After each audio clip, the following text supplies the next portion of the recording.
My name is Lynne O'Leary, and I'm here on the Talisman, my Ranger Tug 27. And we named the vessel Talisman because it means like a magical or good luck charm. And when I boated with my dad, he was the luckiest person I ever knew, and we need some of his luck while we're cruising the Great Lakes. We have actually some of Dad's ashes in this lovely little urn, and Dad goes everywhere with us. This is his dream, and we're living it for him, I guess.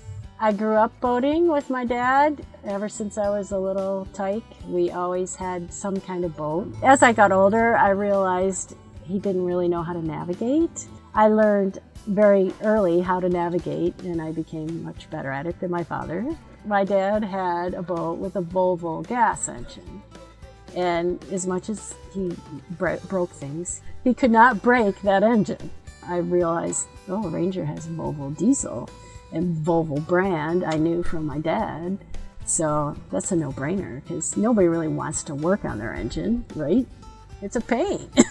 You just want to start it up and go.